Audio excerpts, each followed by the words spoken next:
All right, everybody, welcome to Hot Couch Potato, the podcast where we talk about video games and Dungeons and Dragons. My name is Brent, aka Boo Up. I'm here with my man's Rick, aka A New Perfect Day. What's going on, man?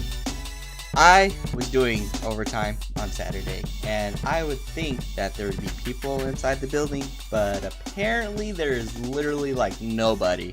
And I was like, oh my god, I have this whole building to myself, the endless possibilities. So I was just busting my music out aloud, and I was dancing while working at the same time, and it was great. It was great just knowing that I don't have that tension of worrying about someone looking at me. But then our Dustin brought up the point that there could have been security guards, or there is security guards. So maybe they saw me, maybe they didn't, and I hope they don't have that on camera. So. No, that's exactly what you need to do, when you're in a place by yourself, is just bump your music and dance around, man. Exactly. But 100%, there's probably security cameras in your office that people will watch back. That's like my immediate thinking now. If I do, if I fall or trip anywhere, if I spill something on myself, I look around, not to just see if anybody noticed, but to see if you've been recorded. You know what I'm saying? There's like so many videos out there with people just fucking up and getting caught on camera doing it. Yeah. But yeah, man, we made it to December, dude. It's already Dude, December, it went man. by so fast. It was just yesterday we were at PAX, and then all of a sudden it's December, which we should have been at PSX. It would have been. Yep. Either this weekend or next weekend would have been PSX, man. But yeah, canceled. And we don't even know when the next time we're going to hear from Sony is, because they're not even going to be at E3.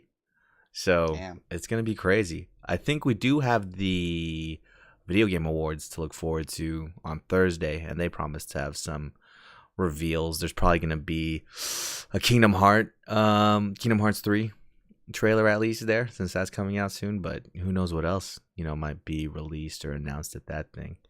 But yeah, man, 2019 is upon us.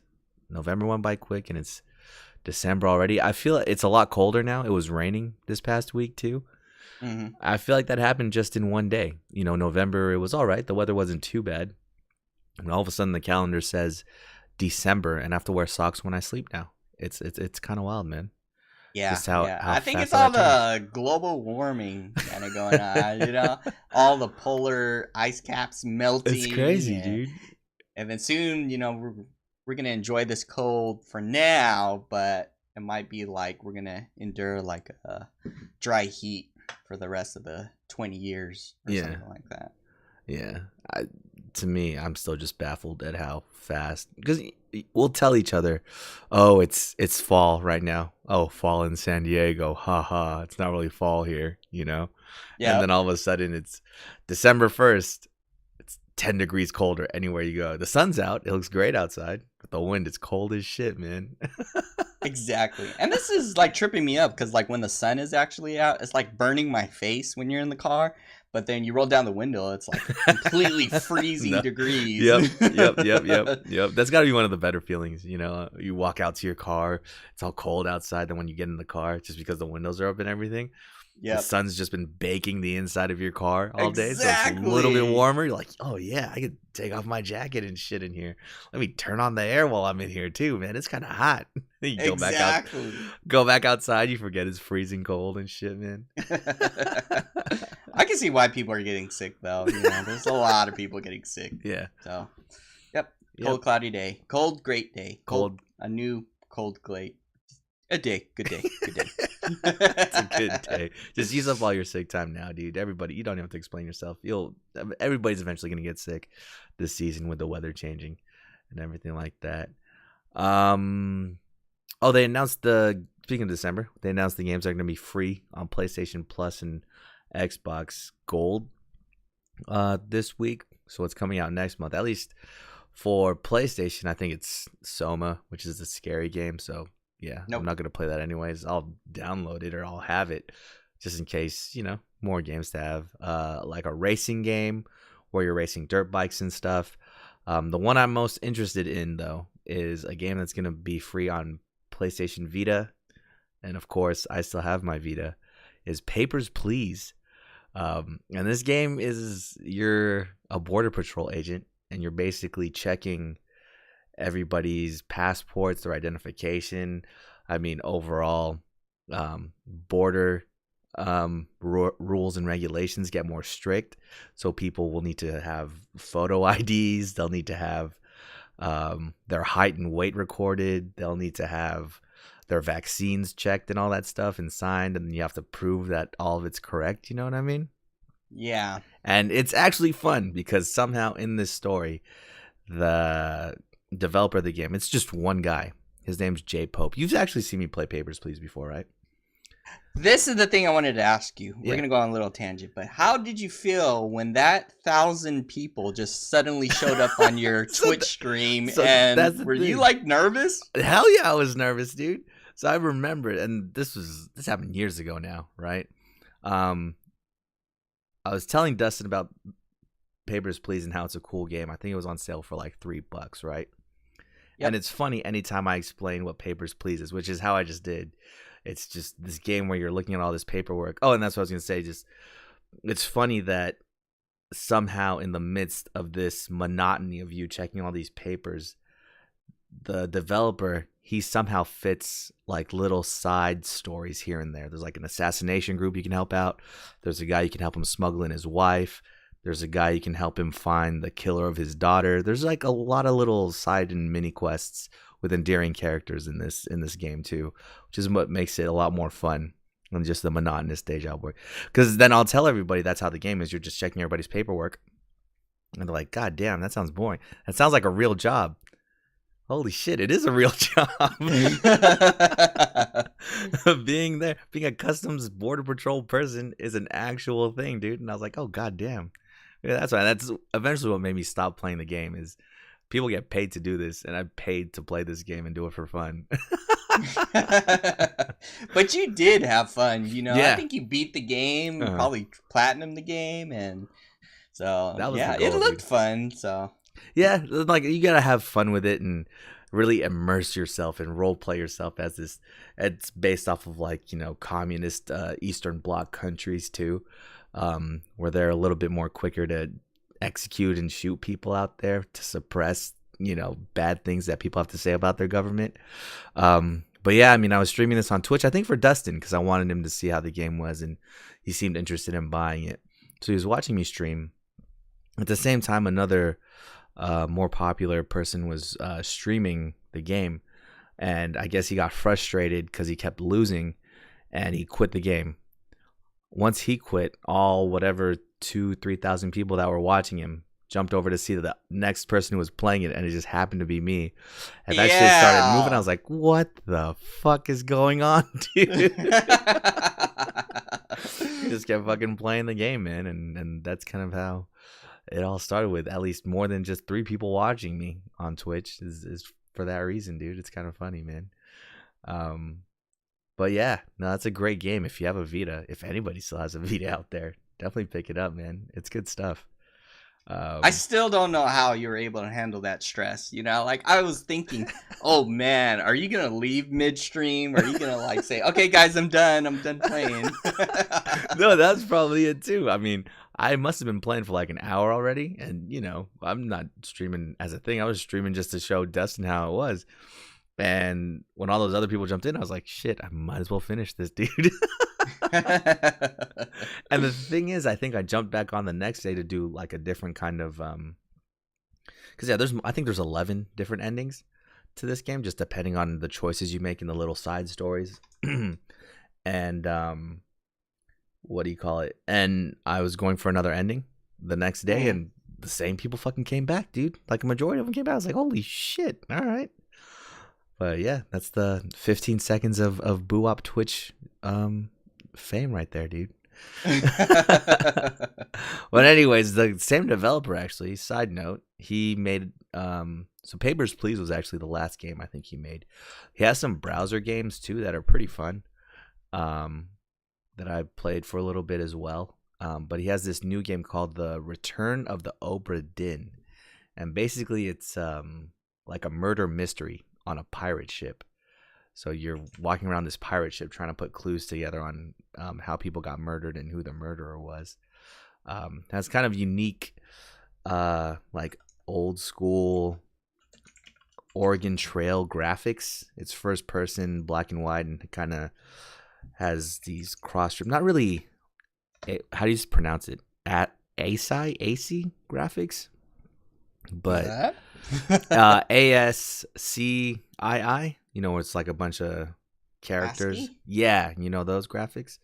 It's not quite that, but it's really like nostalgic of just the old games used to play on the Mac at school in elementary school. And on Steam, it's 10 out of 10. So I gotta check it out, man. That guy's good. I think his name is Pope, J Pope or something like that. He has some good concepts and games that he makes, man. So that might be the next game I pick up there. But yeah, Papers, Please, man. Can't say enough about that game, dude. It's too fun. It is way too fun, man.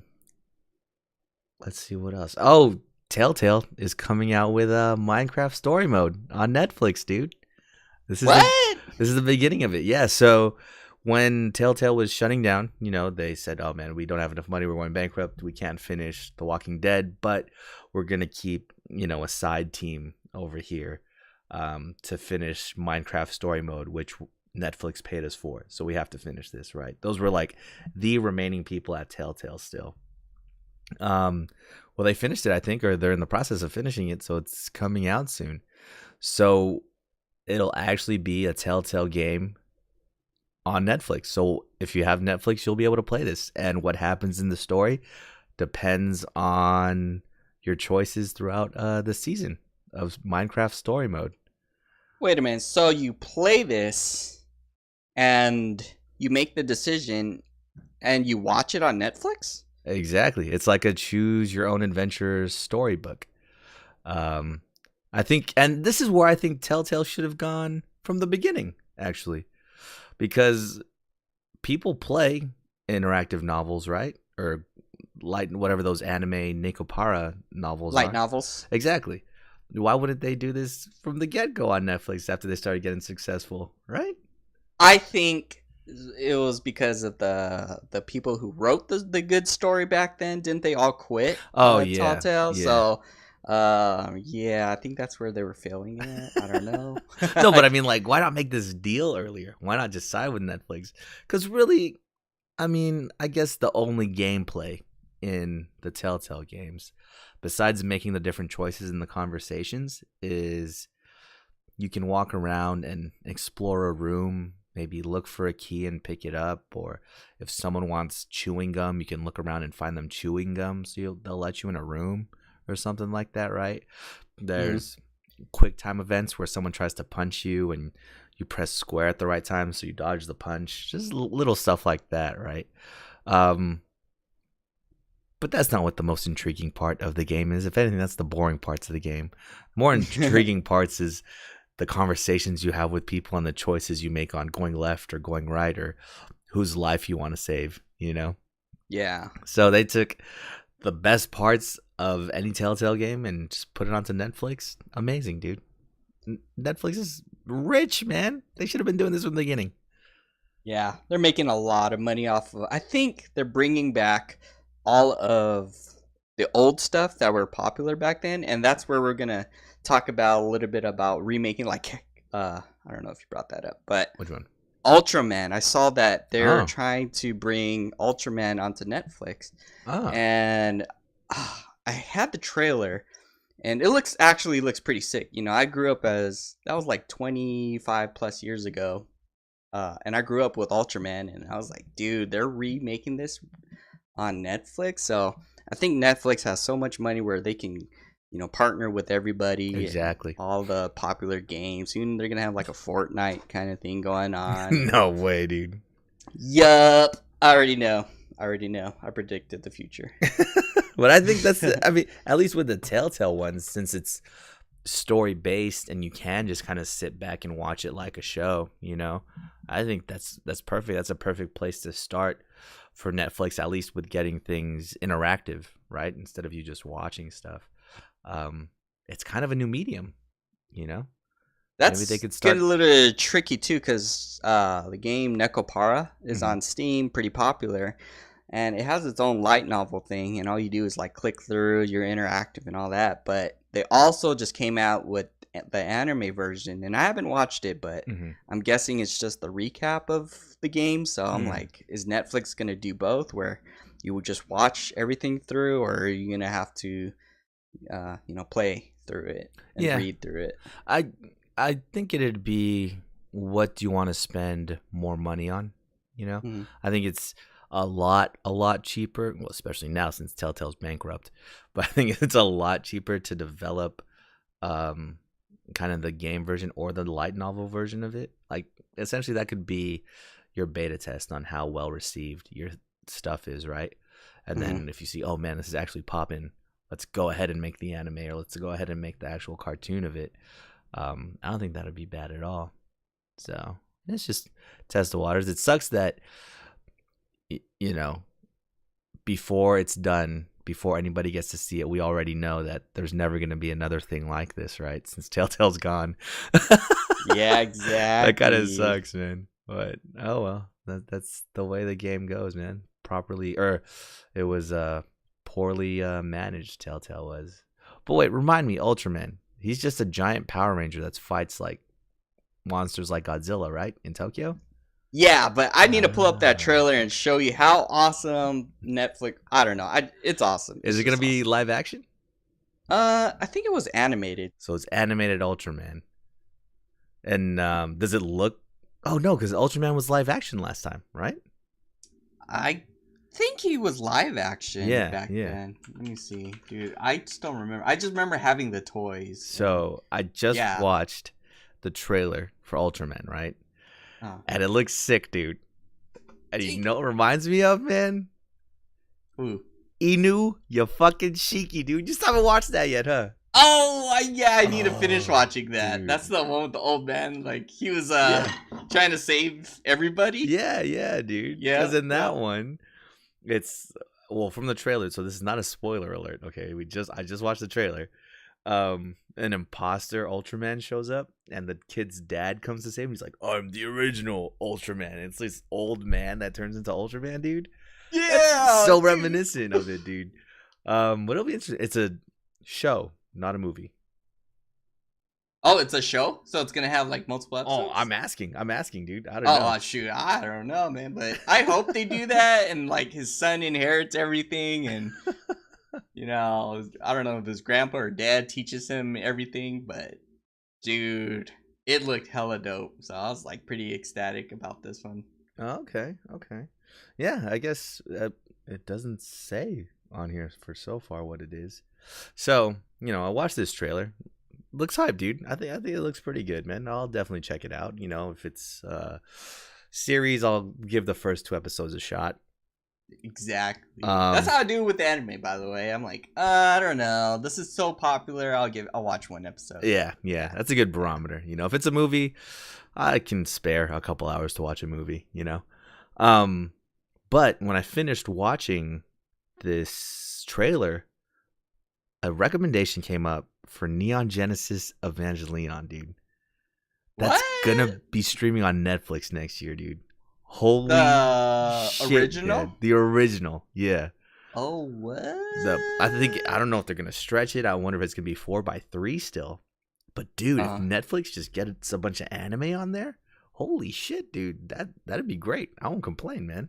Yeah, they have really good anime listings on there. And then too, my nephew, he's like roughly 18 right now, but basically he was like telling me how hyped he was with Evangelion after he watched it. And I was like, oh damn, I didn't know you're into that type of anime. Yeah, because that's old, like, dude. Old school, yeah. Yeah. So. But I will admit though, I think to me, maybe it's because that's the anime I grew up with, but that animation style of anime, Cowboy Bebop can be counted in that, like Akira,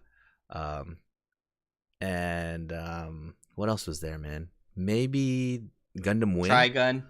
Trigun, Gundam Wing, like that anime style is far more superior to me. That's like the anime I'm really into. Here's my theory. I don't know. I'm not gonna say it's like they're cutting back animation cost and whatnot, but I've noticed there's like a huge difference between the anime style, the way they're drawn. It's more kind of like fluid in their movement, and I think anime these days they kind of focus a little bit close up, so it's like half the body, or Mm-hmm. they Mm-hmm. don't focus too much of body movement. You'll see like parts of the scenes where they're focused on just them talking and Mm-hmm. whatnot, but in those old school animes, it was like mainly the whole body, and then when they Everything. get into Yeah. to a fight, you like see everything around them, like the detailed background Yeah. and the fluid of like Spike's movement when he's like fighting people. I'm like, Exactly. dude, I love that. Yeah. I love that. So Yeah. And no, perfect. Yeah, like you said, the perfect example, like with Spike fighting, he has like that kind of what was Bruce Lee's fighting style? Wang Chun? Wing Chun, yeah. Yeah, he does his, he's bouncing and getting ready for all the counter hits, and everything's just too fast. But it's only showing like, maybe from the waist up, but you can see that he's bouncing, and you can see his leg from the waist up. He brings it back and kicks a dude in the face. But you see this whole thing, if it was Yeah. anime nowadays, it would just be like a person's face and a foot hitting them in the face and shit, right? Yeah, and it would be like one hit. That's how they can cut the corners of anime nowadays. At the same time too, I think it's I'll say it's cookie cutter. The timelines and things for anime is a lot more crazier, you know what I mean? Yeah. Whereas before, well, I don't know how it was before, but it seems like they had more time to put all this stuff together, or at least maybe that's why we watched it, because they were the good ones. We just never saw the bad anime back in the day. Well, yeah, no, that anime style is way more superior. I haven't watched Evangelion in years too, so it'd be good to go back. I wonder if it's still. No, it's probably gonna suck. Do you think it's gonna suck, dude? I don't know. I totally forgot it. I blocked it out of my memory, so too. I have to rewatch Me everything. too. But I'll tell you what, I watched Gundam Wing a couple years back, and I was like, I really enjoyed this as a kid. Are you kidding me, dude? Yeah. Like the plot and everything. Yeah. Like, oh, here's this mysterious kid that's a student at my school now. I wonder what he's doing here with all us rich kids. You're like, okay, what? Yeah. How did he? I'm gonna invite him to my birthday the first day. I'm gonna rip this letter in front of her. And then the voice acting is so bad. And they have a lot of like inner thoughts in their head, dude. Oh my god. But good times, dude. Netflix, yeah. One that I've been meaning to watch on Netflix is Ever Violet Garden, I think it's called. That looks super good. The robot one. I heard it Yeah. was super crazy good, but I haven't watched it Yeah, yet. and that one's like 10 plus episodes, I think. So I haven't really found time to watch it, but yeah, that would be something I need to get into next, dude. Yeah, Netflix. Look at them, man. What they should do, they should just buy Telltale, man, and use them to make more choose your own adventure stories, and just put all those on Netflix, dude. I don't think that'd be a bad idea. Yeah, it was supposed to be that game that we were designing. Remember, way back Oh then. yeah. Oh, maybe we Like could where you sell them make our the story, dude. yeah, make the Huh. choices and Huh. whatnot, and maybe you know what we should do is like how they make the Dungeons and Dragons and with the stories and the Uh-huh. possible routes and all that. Maybe we can design a game that's similar to Dungeons and Dragons, but people can actually like play it with their Dungeon and Dragons character, like they upload it Oh yeah. their character into some kind of game, so they all visually see what's Yeah. happening. But you're still like imagining things and interacting with things. So Yeah. I don't know. I think there's something like that already, but I don't know if the amount of customization that we'd want would be there. Because we get to pick everything, right? And this is a good segue, because we played our first, Rick and I together at least, first Dungeons and Dragons campaign over this past Yay! weekend, man. And it was good times. I thought it was pretty fun. For your first experience, man, how was it for you, man? It was pretty exciting, just first starting out. Like, I don't know how to gauge of what I'm allowed to do, what I'm not allowed to do. I wanted to do so many different things. I was endless possibilities basically, and I was like, instead of going to check on what the problem is, what if I go the opposite direction, and like, am I allowed to leave this area? Am I allowed to steal from my comrades. Who knows? The possibilities are endless. But yeah, it was pretty great going through it with, especially Dustin and Kat, and you and your cousin. Your cousin was really good being a dungeon master. He had the full layout of everything, and from what I understood is his set, like, he had like the actual figures, the whole maze, everything, like the little dungeon, the figurines, and everything. So I'm like, geez, this is pretty good. Like, this is how the starters are. This is how it's supposed to be. But no, he was like giving different variations. Like, oh, okay, so there's people who play based off pure imagination, and I forgot what they called it. It was like I don't remember. It was a theater of the mind. Yeah, theater of the mind. So, that's like just pure imagination. And then there's like different types where they have actual figures, and then some just have like hand-drawn maps. And then I've seen a couple online where like people would have it was similar to what your cousin had with the little squares on the bottom, but instead of it actually being like the toys and stuff, it was just like a map of the whole area. Like there's like a river, trees, bushes, but you can see the grids of the squares inside the whole thing. And like once a character lands on a certain spot of behind a bush, then all of a sudden another character appears. So it's like that type of immersion. I was like, dude, I think we've probably been spoiled by getting the good stuff right off the bat. That's 100% it. I mean, my cousin's campaign has been to get me into D&D for a long time, and I've talked about it on here, I think even weeks and weeks before this, how I was kind of resistant, and it's okay, dude, I didn't really want to play Dungeons and Dragons, but he finally got me around to it, and when he did the same thing. And you got to be careful, man, because he definitely spoiled this, dude. Not every Dungeons and Dragons game is gonna have like gridded out, laser 3D printed wall pieces and stuff like that, right? I think that first game I played was with my cousin.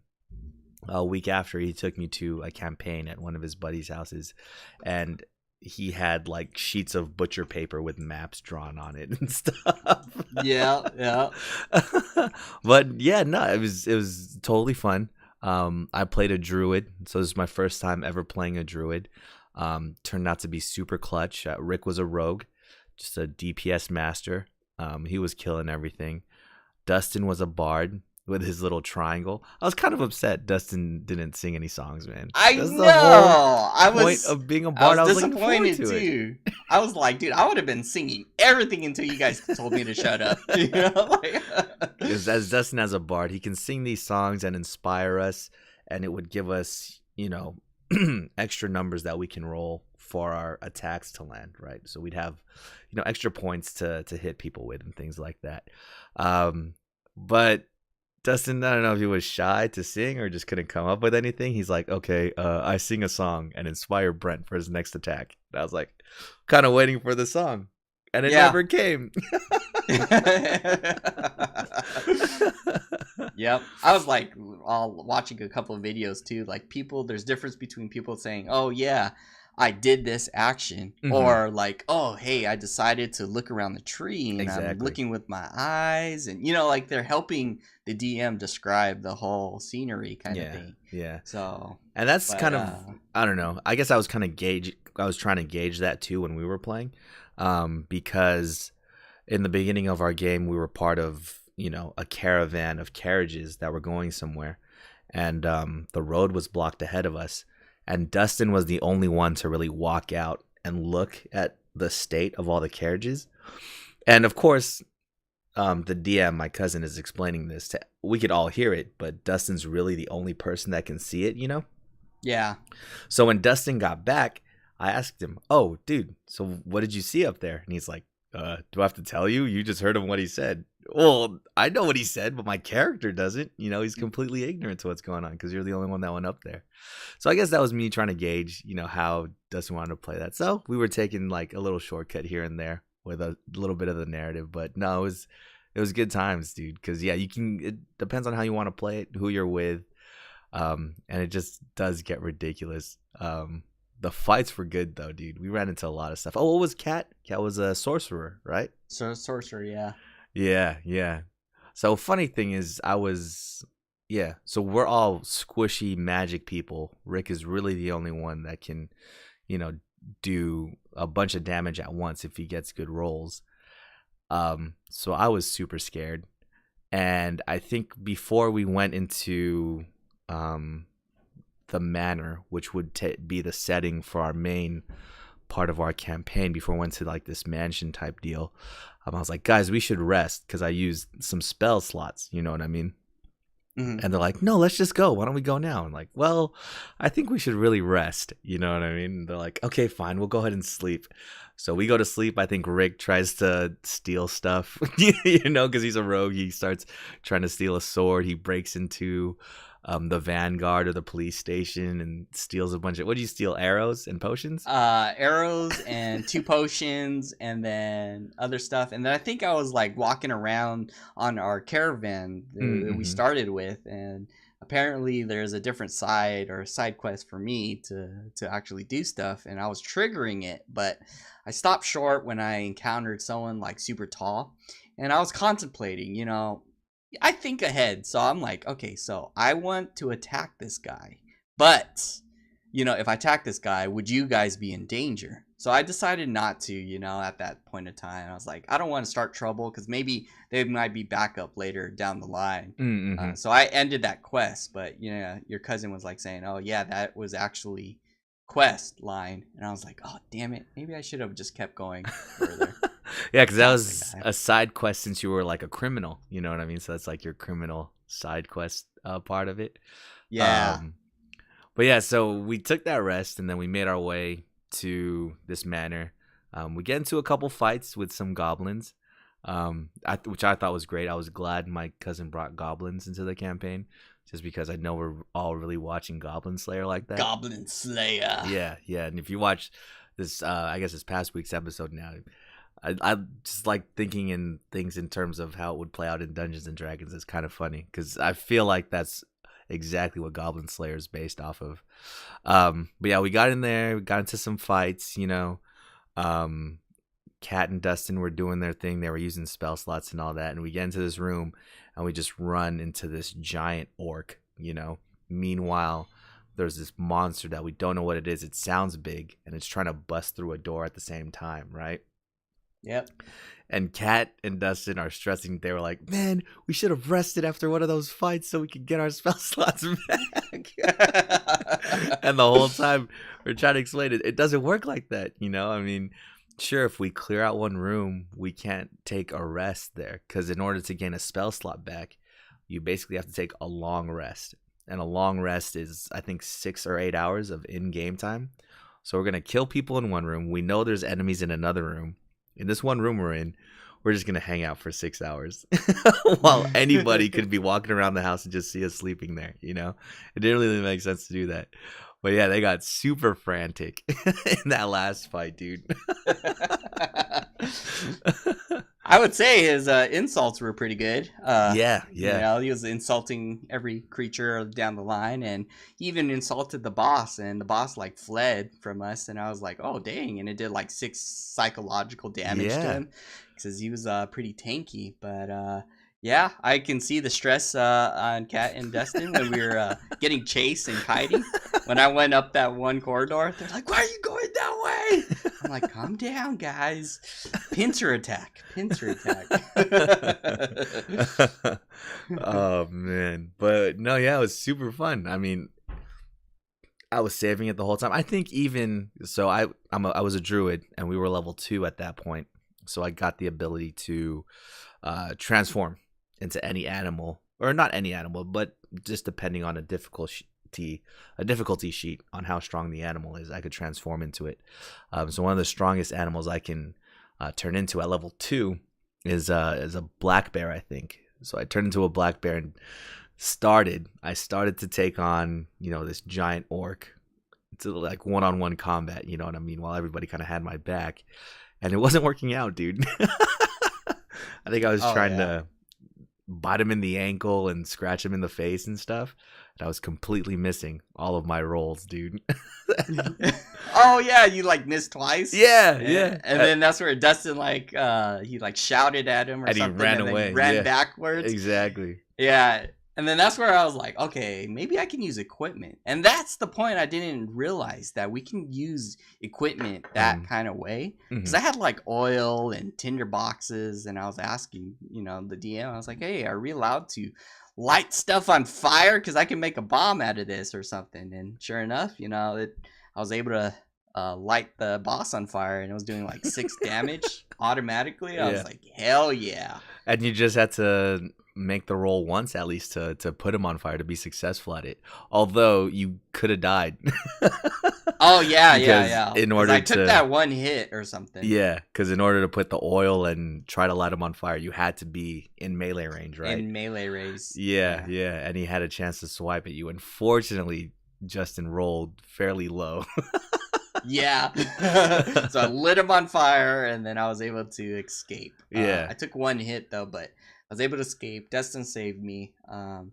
And then we were just kiting the guy back. But what was cool, I was like, oh, why don't we put the thing on the thing, like a goblin in front of the door? He smashed the door, and then you have the idea. You're like, oh, why don't we just pick up the boss and put him back in the room? And I was like, oh damn, you can do that? I'm a bear, baby. You lifted the guy up. I was like, holy shit, I didn't know you could do that. And I was like, oh my god.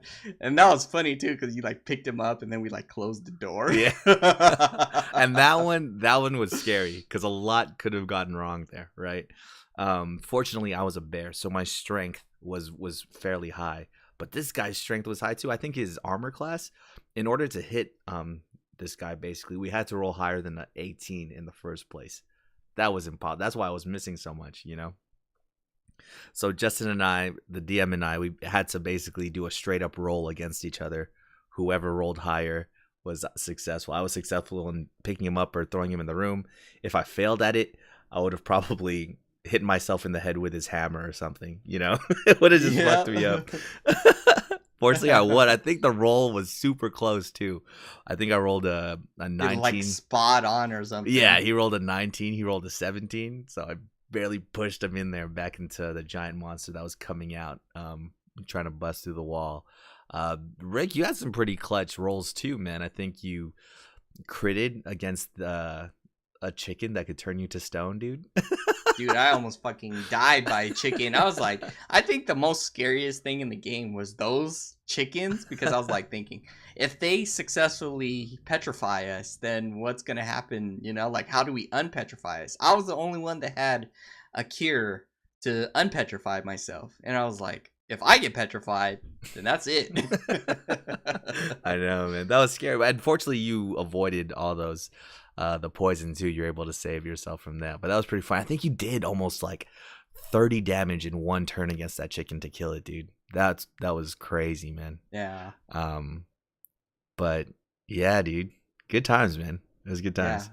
The insults, they're the best though. Like I was like expecting some music to come from Dustin. I was like, nope, it's just pure insults. Like when we woke the guy up, and talking smack, or we woke up the goblin, and we're like trying to talk smack. Yeah. Oh, I was like, oh my god, that's amazing. I want that ability. That was the thing too, is that fucking I think in one of the fights, one of the goblins was trying to surrender, right? Yeah. But none of us spoke his language, so we're like, okay, let's just kill him. And I think you just ended up killing him, right?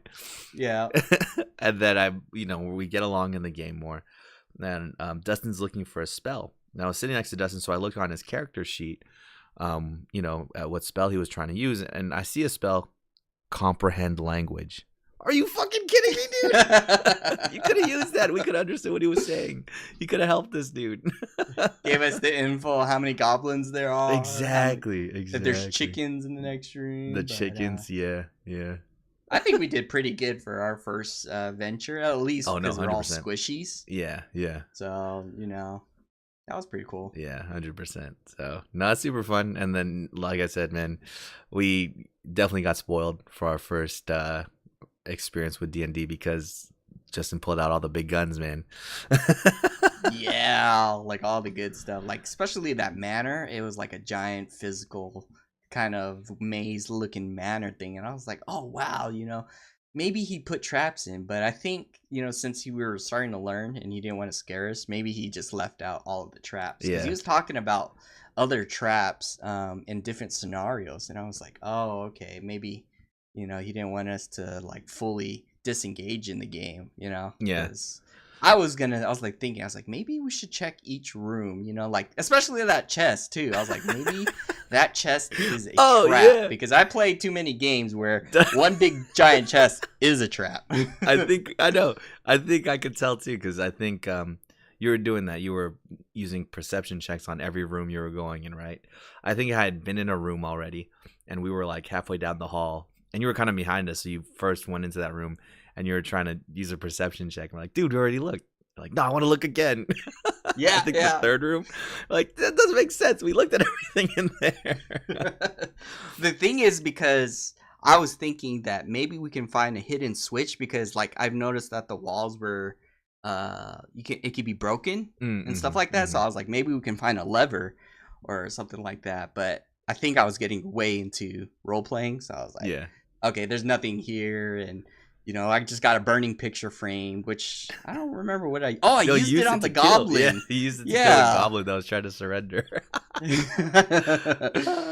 But yeah, that was the main thing. And then I was just trying to, role play. Like, what if we pick up all these items and then we save the hostages, and they're like, "Why are you wearing all this stuff?" So I was thinking way too ahead. But the thing is, it was cool playing all of this and getting a better picture of what we could do, what we can't do. Mm-hmm. And I was trying to figure out like how to use hide and whatnot. And Justin was like saying, no, you're in plain sight, you can't hide. Yeah. I was like, dang, my whole class is all about kind of like hiding, like because I have so many traits of hiding, but I didn't know when exactly to use it. Mm-hmm. So I didn't really get to use that feature. All I had was like basically sneak attack, which is like stabbing the guy in the back or something like that 2 times. Mm-hmm. And then if I crit 3 times. So Yeah. yep, that was basically it. I would like to actually learn if we can make traps out of all the equipment we have, like a flaming rope bomb or something like that. Set the guy on fire. Can we set a room on fire and close the door? Like stuff like that. Oh yeah. You can do all that stuff, dude. I think the last time I played, I told you about how, I kicked over a table in a bar because I was a ranger, So I kicked over a table in a bar, for cover, and there was a candle on the table. I totally wasn't paying attention to if there was a candle on the table or not, dude, And as soon as I kick the table over, since there's like so much alcohol and stuff on the floor, wood and perfect tinder, the whole place just goes up in fire.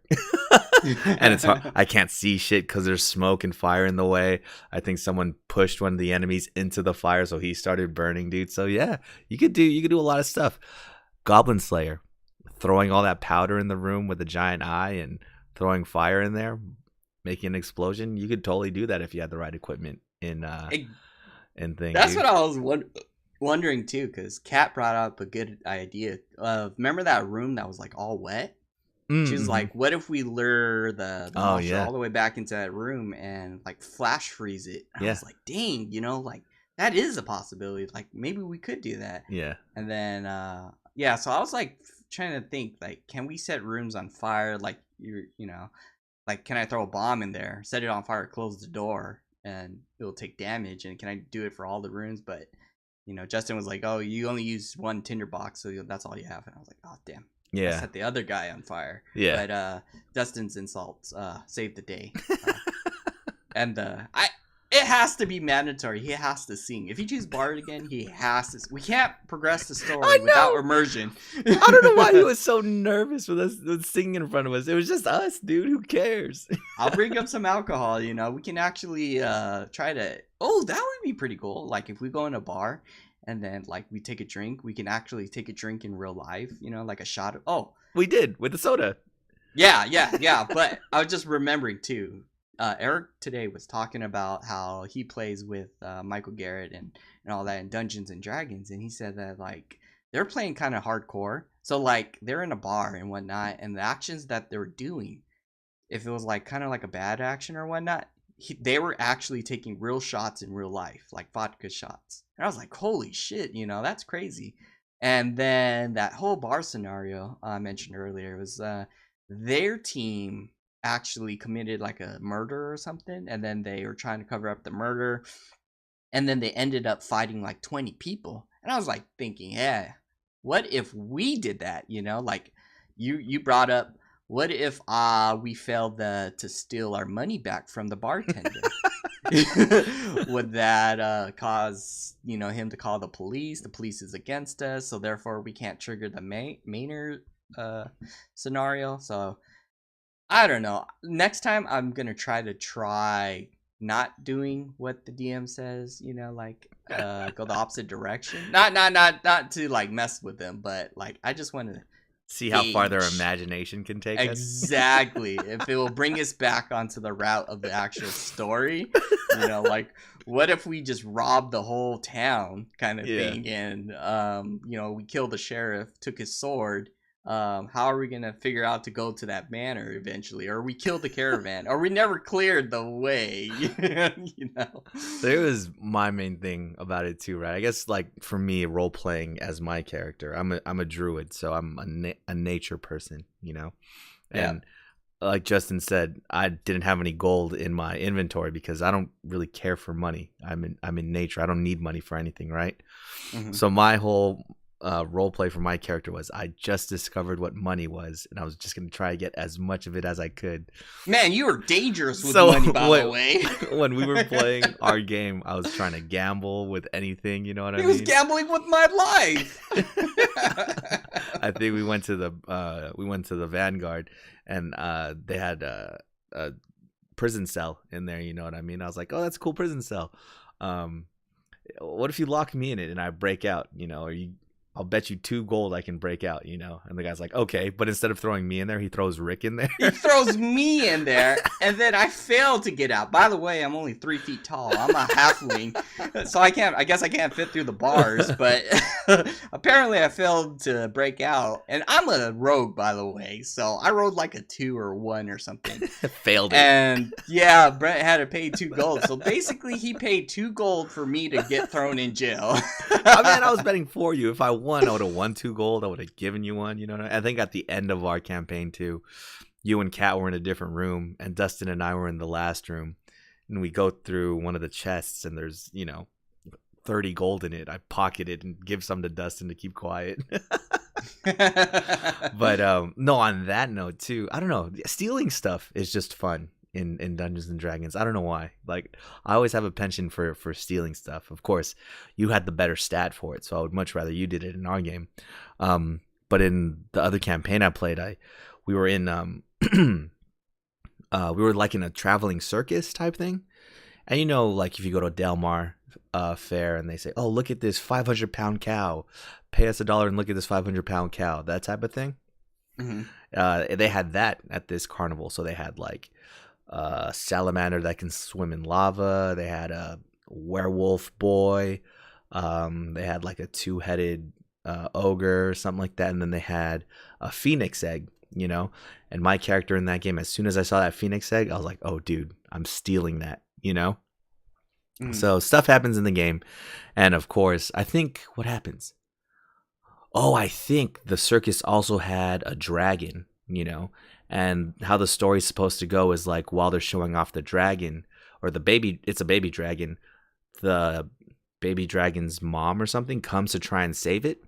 And we're too weak to fight this dragon at this point. So we're just trying to survive somehow. While all this is going on, instead of fighting or doing whatever, I'm trying to steal the phoenix egg, dude.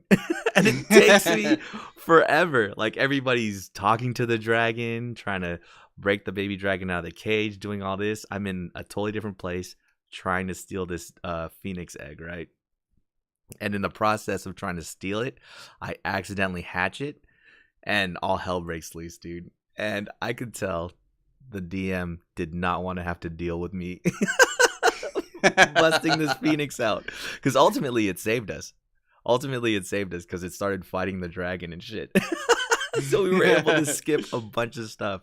So yeah, man, I say if you can mess with the DM to try and have him go into a direction he was not expecting to go, 100% do it, dude. Dude, that's what I was trying to steal the sword from the sheriff when you were talking to the sheriff. I was like, so DM, am I allowed to steal the sword? He's like, no, the sword is on the table. Am I allowed to attack him? He said it'll be very, very difficult. What if? And then that's where you hatched the plan. You're like, I'm gonna talk to him, and I was like, good. You talk to him. You know, I picked up your vibe. You talk to him. I'm gonna steal it. And he's like, the sword is actually on his waist. I was like, Dude, no, it doesn't totally change that, because when we walked in the room, the sword was on the wall, man. Yeah. And then all of a sudden it's sheathed on his. He didn't want you to steal that sword, dude. Yeah. And he said at the end, he's like, yeah, you could have stole the sword, but it would have been really, really difficult because you had to crit a lot. And I was like, maybe I should have attempted it. But yeah, it's always funny to be like, I don't know what the cloud, maybe neutral evil or something like that.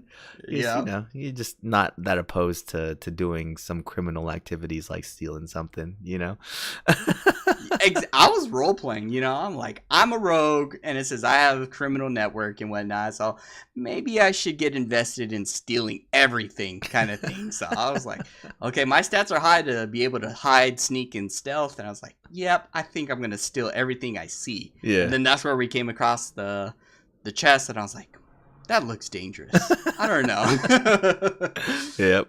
And I was, you know, a person that's been in nature all my life that just finally discovered money and became a degenerate gambler. Gambling my life away.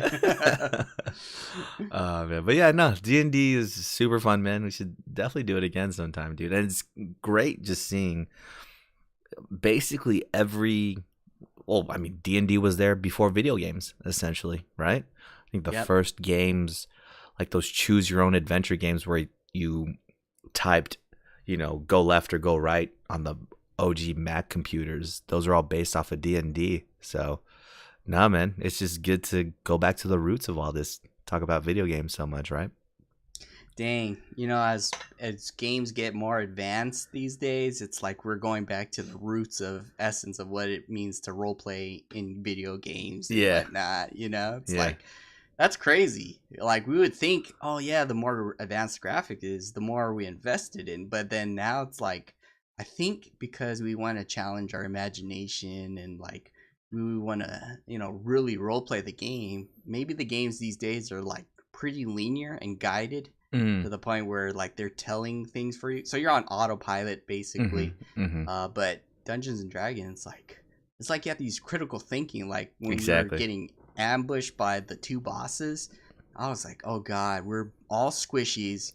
How are we gonna like actually like fight this thing? Because like if we do one attack, he has enough range to walk up to us and hit us. Oh, you know, kind of thing. Yeah. So that's where it's like we all had to like put our heads together, and you know, you guys like brought up the plan of ambushing him behind the corner of the door and whatnot. And I was like, it's pretty good, you know. And then Kat came up with the freezing on the floor. I was like, yes, excellent. This is how role playing should be. And then Dustin wanted to insult him. I was like, perfect. Insult a zombie. And then Justin had to look up, like, is zombies actually allowed to understand and be insulted? And he's like, oh yeah, he's allowed. I was like, I those are the greatest. Feelings get hurt. I love those, dude. I love those because he plays a lot. You know, he's actually DM games too. You know, but I love those moments where we say, yeah, we're going to do this. And he has to bust out the book. You know, he has to take out the entire 300-page Dungeons and Dragons rule book and just see if we're allowed to do it. And turns out, oh, shit, we can. We're basically challenging, I know, you know, his imagination. Like, oh, yeah, we're going to totally not do what you want us to do. Those are my favorite moments, dude. And it's so crazy. I don't know. Next time watch when he busts out the book. He flips 2 pages and he's where he already wants to be at. So, you know, he knows that book like back and forth. It's kind of funny, man. You know, he doesn't go to an index and look for a page. He just opens it right to where he needs to be. It's kind of funny, man. But yeah, no, good times, dude. Good times. I like that analogy that, you know, the games that we get are too linear. And, you know, as Spider-Man, you have a certain amount of powers, you know.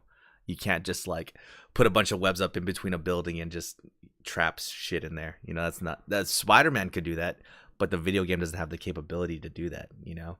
In Dungeons and Dragons, if you were Spider-Man in the D&D world, you could do fucking anything with your webs. So, yeah, it's crazy, man. Good times. Especially like how we have the imagination. Dustin wanted to unpetrify one of the goblins so he can insult him. I was like, man, we are crazy. We are pretty bad. Wait, what was the brown note? Is it if Dustin played a certain song, it would make everybody shit? Yeah, everybody around him poop. And then he said he wanted to close his ears. And then Justin was like, no, it's gonna be double times worse for you. You're gonna poop like nonstop. And I was like, damn, God, dude. I was waiting for that brown note, I would like run away or something, or like I would like stab my own ears out or something. Oh, that's funny, dude. That's super funny. But yeah, no, good times, man. It's super fun. It was super fun playing. And we didn't, at least I didn't realize that game was like 4 hours, 5 hours long almost, dude. Yeah, we got there like what, 5-ish, and we started around 5:40-ish, I think. Or no, 1 o'clock. 1 o'clock, yeah. Well, I mean, but we didn't actually start playing until maybe 2:30 or so. And then you guys left at like 6 or something. It was dark already. Yeah. Time flies, man. It's kind of crazy. But yeah, man, no, too fun. We need to do it again. But other than that, let's see. Oh, time to move on to a new perfect day or a cold cloudy day. We kind of touched a little bit on what Netflix is doing and how they're just gonna make even more money than they're already making. But they're putting Cowboy Bebop on Netflix. What? Not the cartoon though. So who's gonna be acting? I don't know. They haven't said yet, but all that's confirmed is that Cowboy Bebop is going to be live action on Netflix. They're going to start making it soon here. Shoot. Is that I don't know, man. I've been traumatized by every single live action remake of the anime interpretation kind of thing. And like, I don't know. I think a cold cloudy day. Cloudy day. Okay. Because the series itself was really great. Oh, yeah. And it's like, we have that high expectation of it to be great. And if they like mess up one of the lores or the characters and something, we'll point it out and then we'll like fault it pretty harshly, kind of thing. So if they can reimaginate the whole series somehow to their version, then I would say, okay, yeah. But if they try to redo exactly everything, then I'm like, I don't know. I have to see for itself. Yeah, this will really be, I think, where we see how much money Netflix has, because I could see how it can be really good. They could just give it the like Guardians of the Galaxy vibes, just have a lot of, and that's what it would really be. It's just a bunch of neon lights, but kind of futuristic space age stuff at the same time. I think one of their challenges is going to be like Ein. Casting Ein is going to be a little bit crazy for them. Because you tell me this, dude. Is Ein a boy or a girl? They say it was a girl. Yeah, right? But the whole time in that series, in the beginning of it, I thought it was a boy. Crazy shit, dude. So, yeah, that'll be interesting how they cast that. They got to get a really neutral-ish looking person. It'll be interesting to see who they cast as, Spike. I mean, everybody else, really. It's vicious. Because look so at... you can have, like, a guy with long hair. He better be looking like Sephiroth, man, or something. Yeah. It's going to be interesting, dude. Because... the most recent thing we have to go off of, right, for a casting is your boy Geralt. And that was a cold, cloudy day, too. That was a harsh, cloudy day. So, I don't know. We'll see, man. It's a Hurricane 5 storm. We'll see how it goes, dude. Yeah. Because everybody, before Dark Knight came out, everybody thought, oh, Heath Ledger's a Joker? What the fuck? But it ended up working out. So, until we actually see it. Good. We'll see, man. Did you ever watch? That's what I mean. They reimagined it. Yeah. Like the Batman. They're to their version. Yeah. So that's fine. But if they try to say exactly how it's supposed to be, yeah, I don't know. Yeah. Did you ever watch Ghost in the Shell, the live action one? No, I Oh, know a lot of people were like pretty upset because the main uh, character was not Japanese. So sure. I Yeah. need to watch it for myself and see, like, if it was. I've never really watched the series at all, Uh, but maybe since I'm unbiased, I can just check it out and see what they're talking about. sure. That's where all the good ones are. Isn't? Well, I don't know actually. I can't remember if she's a cop or a bounty hunter in Ghost in the Hmm. Shell. But those are all the greatest anime stories. Like Cowboy Bebop, he was a bounty hunter. It was all good times, dude. Yeah, she was a bounty hunter. Oh, okay. Ghost in the Shell. There you go. All the greatest stories, man. Mechs or bounty hunters. Yeah. nowadays it's what do you call it, dude? Getting trapped in MMO world. that's that's what's good now. What if they get trapped in a Dungeons and Dragon world? Oh yeah, dude. That's Ooh. everything. That's pretty much Sword Art the first time around. Yeah, I guess you could say that's everything, dude. That's Konosuba too. There is this one anime that you might actually kind of dig. It kind of ended decent, but it Mm, was like they got transported into a world of like the role playing thing, but they don't know how and where and what happened. Like they don't remember their old world basically, so mm-hmm. they have to survive, and they're only like level 1, but it's more crueler, like since they're level 1 adventurers, they have like really difficult time killing goblins, and they're doing everything in their power to try to live within their means, because since they can't kill a level 1 goblin, they're like really poor, and they're like living in like a barn and whatnot, and they're trying to survive, and they grow, and like there's like actual death inside the anime. So it's like they, even though it's like role playing, it's pretty interesting, and I think you might have seen it or checked it out, but I definitely kind of recommend it. What is it? What's it called? uh Let me look it up. So it's called Grimgar of Fantasy and Ash. I've definitely never seen that, dude.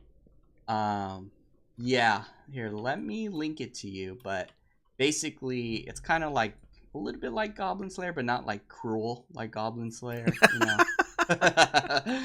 But it's like more realistic, as if like we're transported into the world, and then we earn money and we get enough money to progress. For Hmm. them, it's like, what happens if you can't kill anything? You get no money. How Hmm. are you gonna live? Hmm. And it's more on that take. So Okay. I'll have to check it out, dude. Man, that's one thing that we didn't really get to do in our D&D game that I always love to do, and that's trying to talk our way out of something.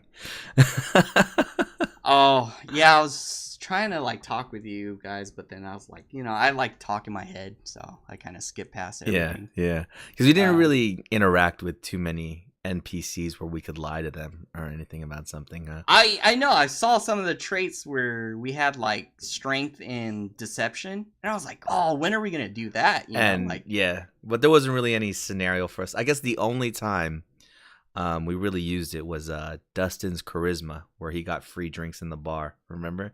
Because he's oh like a famous. yeah, he's famous for his triangle playing. Yeah, yeah, and he played the Terrace Man, House theme song, dude. Chaotic show, hey, I dude. was waiting for him to sing it too. We sang it for him. Oh, Exactly, dude. Yeah, oh, man, that was funny. So that's what I was waiting for. But yeah, no, that's like you said, because you got to make money somehow, and that's one way to play through the game too, is just by talking to everybody. That's why I think. Remember when the first big orc came out? uh, Remember I talked to him first. I was like, "Do you speak oh, English?" You remember that? and he goes, "Yeah," or something like that, or Anyone "You like shouldn't be here." exactly he said yes, and you shouldn't be here. I was like, "All right, no talking to him," and I just turned into a bear.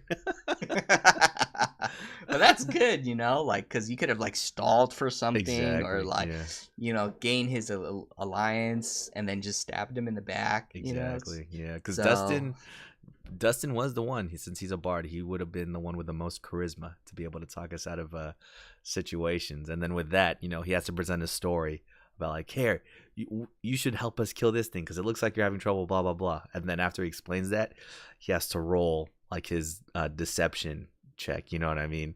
To see if he rolls too low, then the guy's like, bullshit, and he'll fight us anyways. Or if he rolls high enough, then he's like, fine, I'll help you. You know what I mean? That would have been crazy. So, to get that giant first boss on our side to attack the other thing. Yeah. I never would have thought of that. Damn. Yeah. So that's something we definitely could have done too. So, yeah, no, it's anything in D&D, man. But yeah, man, as far as video games you played this week, Red Dead Online came out, dude. Have you played it yet? I have not played it at all yet. Oh my god. So let me tell you, man, the moment I played it, the moment I started playing it, I started getting flashbacks of, well, kind of a mixture of two things. I started getting flashbacks of the original Red Dead Online and Grand Theft Auto 5 Online. It's a good mixture of the two of them, which I guess it has to be. It's probably modeled more after GTA Online. But just because it's set in the world of Red Dead, that's why it feels like Red Dead, the first one's online. Which, it was crazy, dude. I think everybody all starts in Beecher's Hope. It's kind of a field outside of Blackwater. That's the starting place for everybody. You get your own little apprentice guy who makes a camp for you. I don't think you buy houses in this game. I just think you buy a camp, and then you could set up your camp anywhere, and you can go to it and upgrade, change your clothes, all that stuff, And how you make money in the world is by kind of the same thing as Red Dead. The single player is you run into strangers, you do odd jobs here and there, for yourself. And in Red Dead 1, you could, set up a mission to do, you can invite people to do the mission with you, and then you would go to a loading screen, and then you would be in the mission, and you could do the mission and get some money, and then that'd be it. Do another one, get some money. Same thing with Grand Theft Auto Online, actually. You would go to a place to get a job, you would load up into the job, finish it, and then you would go back, turn it in, and load back into the world again, where everybody's shared into it. All the strangers you're with, just everybody essentially in that lobby, you'll be in there with them. What's horrible about Red Dead Online is you're in this world with everybody in it else that's playing. You'll go meet up with a stranger. They'll give you a job. You'll go and do the job, and they show a cutscene, so it seems like there's kind of a loading screen in between this. You'll go and do the job, and as soon as you get to the halfway point, let's say your job is to steal a stagecoach. So let's say you ride up to the stagecoach, kill all the NPCs, and steal the stagecoach, right? A message will pop up, and it'll say, other players on the map can try to prevent you from committing this crime and collect the reward for themselves. And all of a sudden it broadcasts your location to everyone on the fucking server so they can try and kill you. So now when you do a mission online, you're not just in the mission anymore. You're still in the world with everybody. As opposed to Red Dead, the first Red Dead, and GTA Online, where they would kind of load you into your own map. That's not the case anymore, dude. So I was sweating bullets the entire fucking time I was playing, dude. I was like, oh my god, I'm by myself. Auto wave is on. It's so easy to kill people. I was sweating fucking bullets, dude. But it is fun. I did a couple like deathmatch modes. I did some stranger missions. Since I bought the ultimate version, I got some free outfits, so I kind of stood out and was a little different from everybody else. That's the only thing that sucks, though, is there is auto aim. So, of course, we know how cheesy the auto aim is. You can just hold L2, tap a little bit up on the joystick, and shoot, and you get a headshot, right? So that's the only thing. It's kind of cheesy. People get killed too fast. You die too fast in the game. So it doesn't really make sense for now for the PvP modes. I guess they're really, really banking on, doing all the stranger missions and trying to get a lot of money. I think they'll make the most money online with the heists. They need to definitely add heists on there, so that you could play with your friends for more of a concentrated effort. It'd be funny too if you did heists while you're still in the main lobby, so that other people could try to stop you from doing the heists. That would be kind of crazy, dude.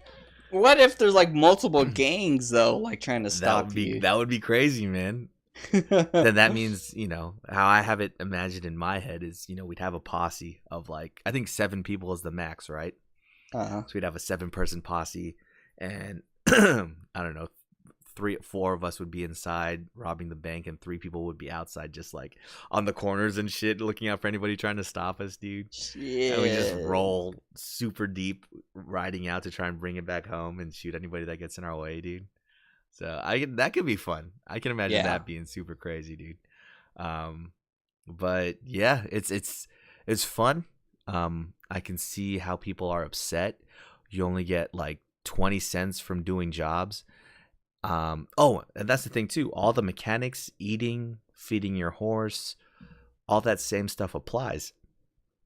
And you you have to eat fairly often in Red Dead Redemption. I didn't think I realized it until recently when I went out hunting for like 2 days. I had to like eat a lot, dude. I had to feed my horse a lot. I almost ran out of supplies. All those same mechanics still apply in Red Dead Online. It's just way harder to come by all this stuff because you'll get, I don't know, barely $2 for doing one job, and a can of beans costs $1.50. So it's fucking crazy, dude. What? Yeah. So you have to like rob people and take their money? You mean that's people what they're as trying to promote, other right? players? Yeah, that and like NPCs, banks. So I don't know if you could rob money off of other players, but no, I mean by doing the stranger missions and stuff, you'll get like $2 for it. And then if you need to buy health items, if you need to eat, which everybody needs to eat, right? Then like one 20-minute job is going to get you the food. You know what I mean? So there's kind of an imbalance right now. That and a decent gun, you have to level up to like 25 and spend $300 on it. So that's going to take forever. So, I mean, I can see where it's going to be a grind. They also have a separate currency system because you either have cash or you have gold bars. I think gold bars are what you could buy with real money. So we'll see. And you could spend that on different kinds of outfits and things like that. So real money? Yeah. Like how you can spend real money in Grand Theft Auto Online for shark cards. I think the gold bars are the Red Dead Online version of shark cards. So I don't know. We'll see how it goes. It's in beta in quotation marks right now. I think that's just so they can blame anything wrong that it's in beta. But yeah, I mean, so far it has potential. I already see where the grind is going to be. It's just kind of rough because of a couple things. The economy is kind of fucked right now. I didn't really have a problem with lag or anything like that. The only other thing I hate too is, as opposed to Grand Theft Auto Online where you're driving a car, in Red Dead you're riding a horse, dude. So it's just another horrible way for people to fuck with you. It's to kill your horse. Because to kill your horse, yeah, and then you fly 50 miles an hour, and then they then shot you. and you could buy horse insurance, so you could always get your horse again. But if your horse dies, it takes forever for it to respawn. You just keep whistling, and they'll fucking just shoot you again. So yeah, man, it's kind of funny. And if it's taught me anything, kind of being in the mood. Playing Red Dead this past, I guess, month, you could say now. I've really been into Westerns recently, right? Just if I had a cowboy hat like Rick, I would be wearing it every fucking day, Playing a Western video game, I'm watching Western shows, you know what I mean? I've been watching Deadwood, which was an HBO show that took place in the West. Hell on Wheels, AMC show where they're building the railroad. Godless, which is about like oil, finding oil out in the West, especially this one called Hostels, where like this army captain is taking an Indian chief back home because he has cancer and he is about to die. So he wants to be taken to his, uh, traditional burial grounds or whatever it is, right? And throughout their adventure going to the burial grounds, they run into all kinds of people. Every person they run into is a piece of shit and they have to kill them. But they always give them the benefit of the doubt, which is carried over into my attitude into Red Dead. If I run into anybody, I'm fucking shooting that dude. Shoot first, ask questions. Exactly. So that's why the first thing I really did, after landing in near Blackwater and seeing how many people were near me, I just went straight to Saint Denis, man. I fucking rode away. It took me like 30 minutes to get there too, but I was like, fuck it. It's gonna take someone a while to try and chase me out here, dude. So yeah, I mean, so far so good, dude. It'll be fun if we get, a few of us on there to play together, do some missions together. It's good stuff. It also gives context to some of the random shit out there. I don't know, like I haven't been to the house where I got raped at yet, or the other house where they were trying to feed me, But while I was playing, there's this house, I think I told you about it, where I rolled in and there was like a grandma that was sitting there and she's like, "Oh, you got the money? Just take it to the basement, I'm like, okay. So I just go to the basement, I rob her instead. I think she thinks I'm someone else, right? Yeah. And then I just ended up killing her. The second time I went there in single player, like her sons were there, like, "You killed our mom," and they were trying to kill me. I was like, "Oh fuck." Oh damn. Yeah. But in this one, she's actually a person that gives you jobs to like rob stagecoaches and shit. So it gives context to some of the strangers that you don't really have interactions like that with. So it's kind of cool. But yeah, man, Red Dead Online, man, we all gotta jump on there one day, dude. Yeah. I think there's only 4 of us that has Red Dead though, or maybe 5. There's yeah. So That's maybe right. we can get them all together and at least play together and do some heist. And Yeah. I'm about to steal every food I can possibly get my hands on. Steal all the food. Oh, you know what? That's what I should do, man. I should just be a huntsman. I'm just gonna hunt everything. I'm not even gonna do missions, nothing. I'm just gonna hunt shit online. Oh, but that's the thing. I don't have a good enough gun to get perfect pelts with, So. Oh, that's right. Yeah. Yeah, man. Gotta grind it out, dude. But yeah, good times, man. Oh, you showed me Pokemon Let's Go. You brought it over to the D&D session, which I was, a little bit more impressed with seeing it live in person. It was cool seeing a Venusaur run around, dude. Yeah, that's my first time ever seeing it, actually. I thought it would be crawling, but I guess they made it to the point where he's like hopping and stuff. And so we were like looking at all the characters you can take out of your Pokeball, and which was cool, like I would expect to be riding, a Charizard and whatnot, but it was funny how we saw like the Snorlax. You have to hug the Snorlax to when you're like traveling with them. But other Pokemon, I was sad that you can't ride them, like my Articuno and all the legendary stuff. And then it's just they all naturally just follow you. But so far, I think I'm mostly done with 70% of the game, which was amazing.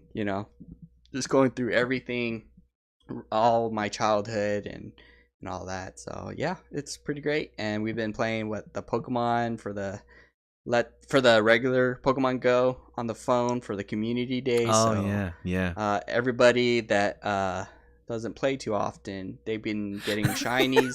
And here me with the Pokeball playing almost literally every day, not getting a shiny. So that's a little unfair. Yeah, dude, that's so disheartening. I still do too, man. Every time I see a Charmander, I do a shiny check just for you, dude. No, I'm still doing that, man. But yeah, even me, like you said, the people that don't play, I haven't been playing at all like the past 2 weeks. Today, when I was going out for breakfast, I caught a shiny Dratini, dude. So yeah, that's good. You get that green Dragonite. Feel your pain there, man. I'm sorry for you.